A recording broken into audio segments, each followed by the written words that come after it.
কুরবানির ইতিহাস, তত্ত্ব, ফাজাইল ও মাসাইল। ঈদুল আজহার পূর্বের জুমার বয়ান। আলহামদুলিল্লাহ রবিল আলমিন ওসলাত ওসালাম আলা সঈদুল মুরসালিন খাতামিন নবীন وعلى آله وأصحابه أجمعين أما بعد فقد قال الله تعالى أعوذ بالله من الشيطان الرجيم لن ينال الله لحومها ولا دماؤها ولكن يناله التقوى منكم وعن زيد بن أرقم قال قال رسول الله صلى الله عليه وسلم ما هذه الأضحي يا رسول الله قال سنة أبيكم إبراهيم قالوا فما لنا فيها يا رسول الله قال بكل شعرة حسنة قالوا فالصوف يا رسول الله قال بكل شعرة من الصوف حسنة মুসল্লিয়ান একরাম, আজ জিলহজ মাসের এত তারিখ, আগামী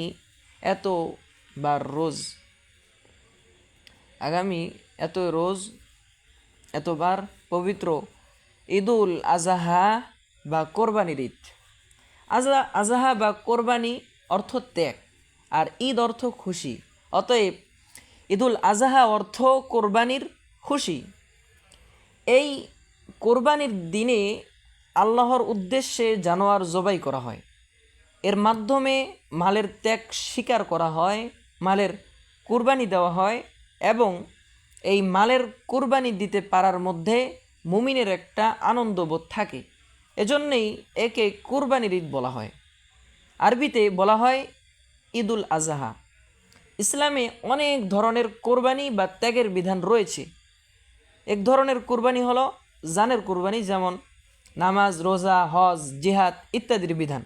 এগুলো পালন করতে গেলে কিছুটা জানকে কষ্ট দিতে হয়, দেহকে কষ্ট দিতে হয়, এমনকি জিহাদে গেলে নিজের জীবনটাও চলে যেতে পারে। আর আরেক ধরনের কুরবানি হলো মালের কুরবানি, যেমন জাকাত, ফেতরা, কুরবানি, দান, সদগা ইত্যাদির বিধান। এসব বিধান পালনের মাধ্যমে মালের কুরবানি দেওয়া হয়। হজ্জের মধ্যে জানের কুরবানিও হয়, মালের কুরবানিও হয়। আরেক ধরনের কুরবানি হলো মনের কুরবানি, অর্থাৎ মনের চাহিদার কুরবানি, মনের খাহেশ এবং চাহাতের কুরবানি। এই কুরবানি হলো সবচেয়ে বড় কুরবানি, কারণ মানুষের পক্ষে জানমাল ব্যয় করা সহজ, অর্থাৎ জানমালের কুরবানি দেওয়া সহজ, কিন্তু মনের কুরবানি দেওয়া কঠিন। মানুষ অকাতরে নিজের সম্পদ ব্যয় করতেও সহজে প্রস্তুত হয়ে যায়, কিন্তু নিজের মনের ধ্যান ধারণা, নিজের মনের বুঝ, নিজের মনের যুক্তি সহজে ছাড়তে প্রস্তুত হয় না। রাসূল সাল্লাল্লাহু আলাইহি ওয়াসাল্লামের যুগে কাফেররা তাদের প্রচুর সম্পদ ব্যয় করেছে, এমনকি মুসলমানদের বিরুদ্ধে যুদ্ধে লিপ্ত হয়ে নিজেদের জীবন পর্যন্ত দিয়ে দিয়েছে। তবুও নিজেদের মনে কুফুর শিরকের যে ধ্যান ধারণা ছিল সেটা ত্যাগ করতে রাজি হয়নি। অর্থাৎ সব কিছু কোরবানি দিতে তারা রাজি হয়েছে, কিন্তু মনের কোরবানি দিতে তারা রাজি হয়নি।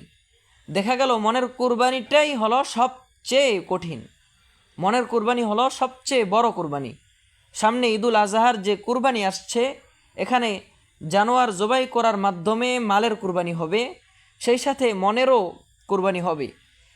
এই কোরবানির জন্তু জবাই করতে বিপুল পরিমাণ অর্থ ব্যয় হবে। এই অর্থের প্রতি মনের যে মায়া, সেই মায়াকে ত্যাগ করে কোরবানি করতে হবে। কোরবানি করতে গেলে মনের মধ্যে গোশত খাওয়ার চেতনাটাই মূল হয়ে দাঁড়াতে চাইবে।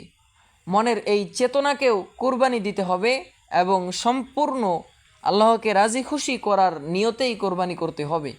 কোরবানির জন্তু কেনার সময় মনের মধ্যে আসবে সবচেয়ে দামি জন্তুটা কিনব, কিংবা যেটা কিনব সেটাকে সাজিয়ে পরিয়ে মোহরা দিব, তাহলে মানুষ জানবে যে অমুকে এই জন্তুটা কোরবানি দিতে যাচ্ছে। এভাবে মনের মধ্যে নাম শোহরতের চেতনা এসে যেতে চাইবে। মনের এই চেতনাকেও কোরবানি দিতে হবে। এভাবে জন্তু কোরবানির সাথে সাথে মনেরও কোরবানি হবে, বরং মনের কোরবানিটাই হলো আসল। কারণ মনের এই সব গলত খেয়াল ত্যাগ না করলে এই কোরবানির আমলে ইখলাস থাকবে না, আর কোনো আমলে ইখলাস না থাকলে সেই আমলের কোনোই মূল্য নেই। তাই মনের কোরবানি না করে শুধু রক্ত মাংসের জানোয়ার কোরবানি করলে তাতে কোনো ফায়দা হবে না। কোরআনে কারিমে আল্লাহ পাক তাই ইরশাদ করেছেন, লাই ইয়ানালুল্লাহা লুহুমুহা ওয়ালা দিমাউহা ওয়ালাকিন ইয়ানালুহুত তাকওয়া মিনকুম। অর্থাৎ এই কোরবানির জন্তুর রক্ত মাংস আদৌ আল্লাহর কাছে পৌঁছে না, বরং আল্লাহর কাছে পৌঁছে তোমাদের তাকওয়া, অর্থাৎ তোমাদের মনের ইখলাস ও আন্তরিকতা। এই কোরবানির বিধান প্রবর্তিত হওয়ার যে মূল ইতিহাস, অর্থাৎ হজরত ইব্রাহিম আলাইহিস সালামের পুত্রকে কোরবানি করার ঘটনা, সেখানেও মূল ছিল হজরত ইব্রাহিম আলাইহিস সালামের মনের কোরবানি। তিনি আল্লাহর হুকুমে তার কাছে দুনিয়ার মধ্যে সবচেয়ে প্রিয় জিনিস পুত্রকে কোরবানি দেওয়ার জন্য মন থেকে পূর্ণ প্রস্তুতি গ্রহণ করেছিলেন। এটাই ছিল তার মনের কোরবানি। নিজের সন্তানের চেয়ে প্রিয় জিনিস দুনিয়াতে আর কি হতে পারে। সেই সন্তানকে কুরবানি দেওয়ার জন্য আল্লাহ পাক হজরত ইব্রাহিম আলাইহিস সালামকে হুকুম দিয়েছিলেন। তাও কেমন পুত্র, প্রায় সারা জীবন হজরত ইব্রাহিম আলাইহিস সালাম ছিলেন নিঃসন্তান। সন্তানের জন্য আল্লাহর কাছে তিনি বারবার দোয়া করছেন। নিজের বয়স হয়ে গিয়েছে 120 বছর, স্ত্রীর বয়স হয়েছে 99 বছর। এই অবস্থায় আল্লাহ পাক তাকে একটা সন্তান দান করলেন, নাম ইসমাইল। তারপর ইসহাক নামে আরেক সন্তান লাভ করেন। এই পুত্র ইসমাইলের বয়স যখন 7 বছর বা এক বর্ণনা মতে 13 বছর হলো, তখন ইব্রাহিম আলাইহিস সালামকে স্বপ্নের মাধ্যমে আল্লাহ পাক আদেশ দিলেন, তোমার সবচেয়ে প্রিয় বস্তুকে কোরবানি দাও। নবীদের স্বপ্ন হয় ওহী, তাই নবীগণ যা স্বপ্ন দেখেন তাতে কোনো সন্দেহ থাকে না। নবীদের স্বপ্ন হলো দলিল। তাই স্বপ্ন অনুযায়ী তিনি পুত্রকে কোরবানি করার জন্য প্রস্তুতি নিলেন। আমাদের স্বপ্ন দলিল নয়, তাই আমরা যদি এমন কোনো স্বপ্ন দেখি যা শরীয়তে নেই, সেটা করা যাবে না। কেউ যদি স্বপ্ন দেখে অমুক মাজারে সিরনি দাও বা নজর নেওয়াজ দাও বা গরু ছাগল দাও বা অমুক পূজা মণ্ডপে সাপকে দুধকলা দাও, তাহলে এসব স্বপ্ন অনুযায়ী আমল করা যাবে না। কারণ মাজারে সিরনি বা নজর নেওয়াজ দেওয়া জায়েজ নয়। এমনিভাবে পূজা মণ্ডপে কিছু দেওয়াও জায়েজ নয়। কাজেই এসব স্বপ্ন অনুসারে কাজ করা যাবে না। তবে শরীয়তে জায়েজ এমন কোনো বিষয় যদি কেউ স্বপ্ন দেখে, তাহলে সে স্বপ্নের মূল্য আছে। আমাদের স্বপ্ন দলিল নয়, কারণ ঘুমের মধ্যে আমাদের চেতনা ঠিক থাকে না। কি দেখেছি তা হয়তো সঠিকভাবে মনে নেই বা সঠিকভাবে তা বুঝতে পারিনি, কিংবা যা দেখেছি তা কি আল্লাহর পক্ষ থেকে দেখেছি না শয়তানের পক্ষ থেকে তারও গ্যারান্টি নেই। তাই আমাদের স্বপ্ন দলিল হতে পারে না। পক্ষান্তরে নবীগণ ঘুমালেও তাদের চেতনা সজাগ থাকে। হাদিসে এসেছে, নবীদের চোখ ঘুমায় কিন্তু তাদের অন্তর জাগ্রত থাকে। তাই তারা স্বপ্নে কি দেখেছেন তা সঠিকভাবে বুঝতেও পারেন, মনেও রাখতে পারেন। আর শয়তানের ওয়াসওয়াসা থেকেও আল্লাহ পাক তাদেরকে হেফাজতে রাখেন। তাই নবীগণের স্বপ্ন শরীয়তের দলিল হয়ে থাকে। হজরত ইব্রাহিম আলাইহিস সালাম তাই স্বপ্নের আদেশ অনুযায়ী পুত্রকে কুরবানি করার জন্য মিনার ময়দানে নিয়ে গেলেন। কোরআন শরীফে এসেছে, ক্বালা ইয়া বুনাইয়া ইন্নী আরা ফিল মানামি আন্নী আযবাহুকা ফানজুর মাযা তারা। হযরত ইব্রাহিম আলাইহিস সালাম পুত্রকে বললেন, হে আমার প্রিয় ছেলে, আমি স্বপ্নে তোমাকে জবাই করার বিষয় দেখেছি, তুমি ভেবে দেখো এখন কি করণীয়। হযরত ইব্রাহিম আলাইহিস সালামের প্রতি আল্লাহর পক্ষ থেকে পুত্রকে কোরবানি করার হুকুম এসেছে। পুত্র এতে রাজি না থাকলেও তিনি তা করবেনই। তারপরও তিনি পুত্রের কাছে জানতে চাইলেন, পুত্রকে পরীক্ষা করার জন্য। নবীর পুত্র পরীক্ষায় ফেল করার নয়। কোথায় বলে বাপ কা বেটা সিপাহী কা ঘোড়া, কুছ না হোতা থোড়া থোড়া। পুত্র জবাব দিল, ক্বালা ইয়া আবাতি ফাআল মা তু'মার সাতাজিদুনি ইনশাআল্লাহু মিনাস সাবিরিন। অর্থাৎ হে পিতা, আপনাকে যা আদেশ করা হচ্ছে তাই করুন, আপনি আমাকে ধৈর্যশীল পাবেন। রাওয়ায়াতে এসেছে, পুত্র আরও বলল, হে আমার পিতা, আমাকে শক্ত করে বাঁধবেন যাতে আমি নড়াচড়া করতে না পারি। নড়াচড়া করলে আপনার জবাই করতে কষ্ট হবে, আপনার গায়ে রক্ত ছিটে গিয়ে লাগবে, আর ছুরিটাকেও ভালোভাবে ধারালো করে নিন যাতে তাড়াতাড়ি জবাই সেরে ফেলতে পারেন। এভাবে হজরত ইব্রাহিম আলাইহিস সালাম পুত্রকে জবাই করার উদ্যোগ নিলেন। কোরআন শরীফে এসেছে, ফালাম্মা আসলামা ওয়াতাল্লাহু লিল জাবিন ওয়া নাদাইনাহু আইয়া ইব্রাহিম قد صدقت الرؤيا إنا كذلك نجزي المحسنين إن هذا لهو البلاء المبين وفديناه بذبح عظيم। অর্থাৎ তারা পিতা পুত্র উভয়ে যখন আল্লাহর হুকুমের আনুগত্য করার জন্য নিজেদেরকে সোপর্দ করল আর ইব্রাহিম পুত্রকে জবাই করার জন্য উপুর করে শোয়ালো, তখন আমি তাকে ডাক দিয়ে বললাম, হে ইব্রাহিম, তোমার স্বপ্নকে তুমি বাস্তবে পরিণত করেছো। এটা ছিল এক মহা পরীক্ষা, এই পরীক্ষায় তুমি উত্তীর্ণ হয়েছ। আল্লাহ বলেন, এভাবেই আমি নেককার লোকদেরকে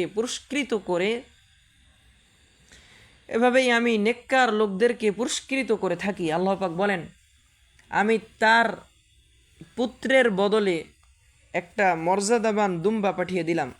জান্নাত থেকে এই দুম্বাটি আনা হয়েছিল। হজরত ইব্রাহিম আলাইহিস সালাম পুত্রের গলায় ছুরি চালিয়ে দিলেন। হজরত ইব্রাহিম আলাইহিস সালাম পুত্রের গলায় ছুরি চালিয়েছিলেন, কিন্তু দেখা গেল পুত্র জবাই হলো না, তার স্থলে ওই দুম্বাটি জবাই হয়ে গেল। এ ঘটনায় দেখা গেল পুত্র জবাই না হওয়া সত্ত্বেও আল্লাহ পাক বলেছেন ইব্রাহিম আলাইহিস সালাম পরীক্ষায় পাশ করেছেন। বোঝা গেল পুত্রের কুরবানি হওয়াটাই পরীক্ষার মূল বিষয় ছিল না, বরং পরীক্ষার মূল বিষয় ছিল হজরত ইব্রাহিম আলাইহিস সালামের মনের কুরবানি। তিনি যখন মন থেকে পুত্রকে কোরবানি করার জন্য সম্পূর্ণভাবে প্রস্তুত হলেন, আল্লাহর জন্য নিজের সবচেয়ে প্রিয় বস্তু পুত্রকে কোরবানি করতে উদ্যোগ নিলেন এবং প্রমাণ করলেন যে আমি দুনিয়ার বস্তুর প্রতি আমার মনের সব ভালোবাসা, মনের সব প্রেম আবেগ সব কিছুকে তোমার জন্য কোরবানি করে দিলাম। তখনই তিনি পরীক্ষায় পাশ হয়ে গেলেন। পুত্রের কুরবানি হয়ে যাওয়া আল্লাহর কাছে কাম্য ছিল না। যদি পুত্রের কুরবানি হয়ে যাওয়াই আল্লাহর কাছে কাম্য হতো তাহলে পুত্রই কুরবানি হয়ে যেত, বরং আল্লাহর কাছে কাম্য ছিল হজরত ইব্রাহিম আলাইহিস সালামের মনের কুরবানি। হজরত ইব্রাহিম আলাইহিস সালামের এই শিক্ষাকে ধরে রাখার জন্যই আমাদের উপরও কুরবানির বিধান রাখা হয়েছে। হজরত যায়েদ ইবনে আরকাম রাদিয়াল্লাহু তাআলা আনহু বলেন, সাহাবা একরাম রাসূল সাল্লাল্লাহু আলাইহি ওয়াসাল্লামকে জিজ্ঞাসা করেছিলেন, মাহাদিহিল আদাহি ইয়া রাসূলুল্লাহ, ক্বালা সুন্নাতু আবিকুম ইব্রাহিম, অর্থাৎ ইয়া রাসূলুল্লাহ এই কুরবানি কি? রাসূল সাল্লাল্লাহু আলাইহি ওয়াসাল্লাম জবাবে বললেন, এটা হলো তোমাদের পিতা ইব্রাহিম আলাইহিস সালামের আদর্শ।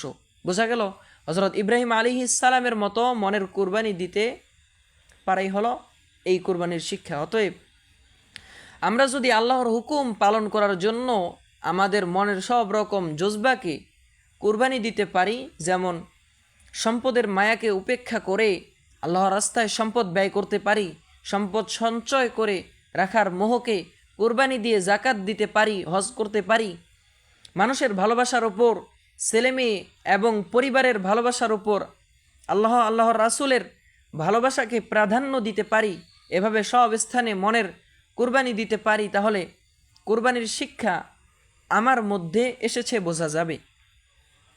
কুরবানির জন্য উত্তম জন্তু ক্রয় করতে বলা হয়েছে যাতে বেশি অর্থ ব্যয় হয় এবং মন থেকে অর্থের মায়ার কুরবানি হয়ে যায়। তাই কুরবানির পশু ভালো এবং হুষ্টপুষ্ট হওয়া উচিত। ল্যাংড়া বা ভাঙ্গা, কান কাটা, লেজ কাটা, শিং ভাঙ্গা ও অন্ধ পশু দ্বারা কোরবানি জায়েজ নয়। কুরবানি করতে হবে একমাত্র আল্লাহর হুকুম পালন ও সওয়াব অর্জন করার নিয়তে। নাম শোহরতের ও মানুষকে দেখানোর নিয়ত থাকতে পারবে না। এই নাম শোহরতের জজবাকেও কুরবানি দিতে হবে। এমনকি গোশত খাওয়ার উদ্দেশ্যে কোরবানি করলেও কুরবানি সহি হবে না। যদিও কুরবানির গোশত খাওয়া জায়েজ, কিন্তু কুরবানির উদ্দেশ্য এটা থাকতে পারবে না। এ সমস্ত গলত নিয়ত থাকলে কুরবানি সহি হবে না। এমনকি কয়েকজন শরীকে মিলে যদি একটা পশু কুরবানি করে আর তাদের মধ্যে একজনের নিয়ত গলত থাকে তাহলে সেই শরিকদের অন্য কারো কুরবানি সহি হবে না। তাই শরিক নেওয়ার ক্ষেত্রে খুবই সতর্ক থাকতে হবে। কারো সম্পর্কে যদি কোনোভাবে বোঝা যায় যে তার নিয়ত সহি নয়, তাহলে তার সঙ্গে মিলে কোরবানি না করা চাই। এই বিষয়টি অত্যন্ত নাজুক। শরিকদের প্রত্যেকের নিয়ত সহি থাকতে হবে, অন্যথায় কারোর কোরবানি সহি হবে না, কোরবানির সওয়াবও পাওয়া যাবে না। সামান্য একটু গলত নিয়তের কারণে কোরবানির এত বড় সওয়াব নষ্ট করা হবে, চরম বোকামি। কোরবানির কত সওয়াব এ সম্পর্কে হাদিসে এসেছে। হযরত যায়েদ ইবনে আরকাম রাদিয়াল্লাহু তাআলা আনহু থেকে বর্ণিত উপরোক্ত হাদিসে এসেছে, ক্বালু ফামা লানা ফিহা ইয়া রাসূলুল্লাহ, ক্বালা বিকুল্লি শারাতিন হাসানাতুন, ক্বালু ফাস-সুফু ইয়া রাসূলুল্লাহ, ক্বালা বিকুল্লি শারাতিন মিনাস-সুফি হাসানাতুন। অর্থাৎ সাহাবায়ে কেরাম রাসূল সাল্লাল্লাহু আলাইহি ওয়াসাল্লামকে জিজ্ঞাসা করলেন, ইয়া রাসূলুল্লাহ, কুরবানি করলে আমরা কি পাবো? রাসূল সাল্লাল্লাহু আলাইহি ওয়াসাল্লাম বললেন, প্রত্যেকটা চুলের বদলে এক একটা নেকি পাবে। সাহাবায়ে কেরাম জিজ্ঞাসা করলেন, পশমের বদলেও কি সওয়াব পাওয়া যাবে? রাসূল সাল্লাল্লাহু আলাইহি ওয়াসাল্লাম বললেন, প্রত্যেকটা পশমের বদলে এক একটা সওয়াব পাওয়া যাবে। সুবহানাল্লাহ। তাহলে একটা কুরবানির কত সওয়াব! একটা পশুর গায়ে কত লক্ষ লক্ষ পশম থাকে তা কে গণনা করে দেখেছে? কোরবানির এই সওয়াবের দিকে তাকালে যাদের ওপর কোরবানি ওয়াজিব নয় তাদেরও কোরবানি অর্থাৎ নফল কোরবানি করতে জজবা হওয়ার কথা। আর যাদের উপর কোরবানি করা ওয়াজিব তাদের তো অবশ্যই কোরবানি করতে হবে। কোরবানি ওয়াজিব হওয়ার জন্য অনেক টাকা পয়সা থাকা জরুরি নয়। ঈদুল আজহার দিনগুলোতে যার কাছে জাকাত ওয়াজিব হওয়ার পরিমাণ অর্থ বা সম্পদ থাকে তার উপরেই কোরবানি ওয়াজিব হয়ে যায়। এই হিসাবে কারো কাছে 52.5 তোলার রূপার মূল্য পরিমাণ টাকা পয়সা থাকলেও, অর্থাৎ মোটামুটি টাকা থাকলেও তার উপর কুরবানি ওয়াজিব হয়ে যায়। আমাদের অনেকের কাছে পরিমাণ টাকা পয়সা থাকে, এমনকি অনেক মা বোনের কাছেও এ পরিমাণ অর্থ বা সম্পদ থাকে, অথচ আমরা মনে করি না যে আমাদের উপর কুরবানি ওয়াজিব হয়েছে। কার কাছে কি পরিমাণ টাকা পয়সা বা সোনা রূপা আছে বা কি পরিমাণ ব্যবসার মালামাল আছে সেগুলো হিসেব করে প্রয়োজন হলে ওলামা একরাম থেকে জেনে নিতে হবে আমার উপর কোরবানি ওয়াজিব কিনা। কোরবানি সম্পর্কিত অন্য অন্য মাসাইল কিতাব পড়ে বা ওলামা একরাম থেকে জেনে নিতে হবে। কোরবানি ওয়াজিব হয়ে থাকলে টাকা পয়সার মায়াকে কোরবানি দিয়ে কোরবানি করতে হবে। সম্ভব হলে ওয়াজিবের বাইরেও নফল কোরবানি করার নিয়ম রয়েছে। মৃত মাতা পিতার নামে, আপন জনের নামে, রাসূল সাল্লাল্লাহু আলাইহি ওয়াসাল্লামের নামে, তার বিবিদের নামে আমরা নফল কোরবানি করতে পারি। দিল খুলে আমাদেরকে কোরবানি করতে হবে। এভাবে প্রচুর সংখ্যক কোরবানি হতে পারে। ইসলামের জন্য যাদের দরদ নেই বা যারা ইসলামকে মনে প্রাণে পছন্দ করে না, তারা কোরবানির দিনে এত সংখ্যক পশু কোরবানি হতে দেখে ভিতরে ভিতরে জ্বলতে থাকে এবং কোরবানি যেন কম হয় এজন্য তারা নানান যুক্তি পেশ করতে থাকে। কেউ কেউ বলে, এই এক সময় যদি এত জানোয়ার জবাই না করা হতো, বরং সারা বছর আস্তে আস্তে জবাই হতো, তাহলে সারা বছর বহু মানুষের পুষ্টির ব্যবস্থা হতো। এই এক সময় এত পশু জবাই হওয়ায় সারা বছর পশুর ঘাটতি দেখা দিয়ে থাকে ইত্যাদি। তাদের এই যুক্তি ভুল। বেশি ব্যবহার করলেই ঘাটতি দেখা দিবে, এটা বাস্তবতা বিরোধী কথা। বরং বাস্তব হলো যে জিনিসের যত বেশি ব্যবহার হয় তার উৎপাদনও তত বাড়তে থাকে, আর যার ব্যবহার যত কম তার উৎপাদনও তত কম। এ কারণেই দেখা যায় কুকুর, বিড়াল ইত্যাদি জানোয়ারের সংখ্যা কম, কারণ এগুলোর ব্যবহার কম, এগুলো কেউ খায় না, তাই এদের সংখ্যাও তেমন বাড়ে না। অথচ বিড়াল, কুকুর এক সাথে অনেকগুলো করে বাচ্চা দেয়, তবুও তাতে বরকত নেই। এর বিপরীত গরু, ছাগল প্রতিদিন অনেক সংখ্যায় জবাই হয়, তবুও তার সংখ্যা দিন দিন বাড়তেই থাকে। আল্লাহ পাকই বরকত দিয়ে থাকেন। তাছাড়া যে জিনিসের ব্যবহার যত বেশি হয়, মানুষও সেটা বেশি হারে উৎপাদনের দিকে মনোযোগ দিয়ে থাকে। কাজেই কাজেই এ সমস্ত অপপ্রচারে প্রভাবিত না হওয়া উচিত। এগুলো ইসলামের বিরুদ্ধে অপপ্রচার।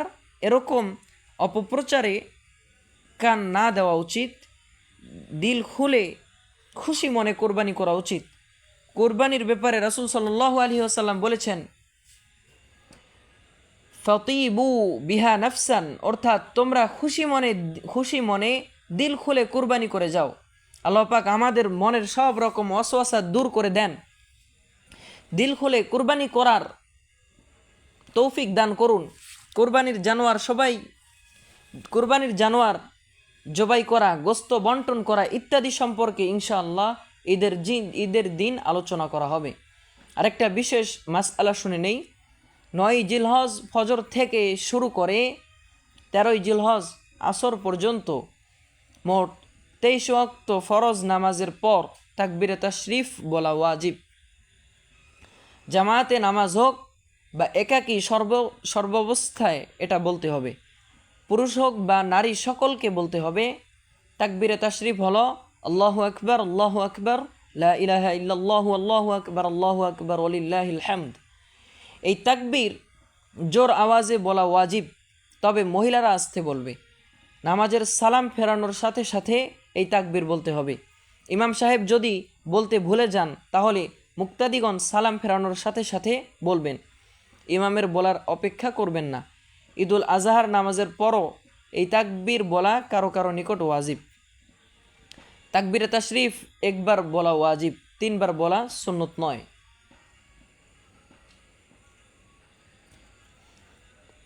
আগামী এতবার ঈদুল আজহা, ইনশাল্লাহ ওই দিন সকাল এত টাইমে আমাদের এখানে পবিত্র ঈদুল আজহার জামাত অনুষ্ঠিত হবে। ঈদুল আজহার জামাত ঈদুল ফিতরের তুলনায় একটু সকালেই হওয়া উত্তম। ঈদুল আজহার দিনে যে সমস্ত সুন্নত রয়েছে সেগুলো আমরা খেয়াল করে আমল করি। ঈদুল আজহার দিনে বিশেষ 13টা সুন্নত রয়েছে। 1, ভোরে খুব তাড়াতাড়ি ঘুম থেকে ওঠা।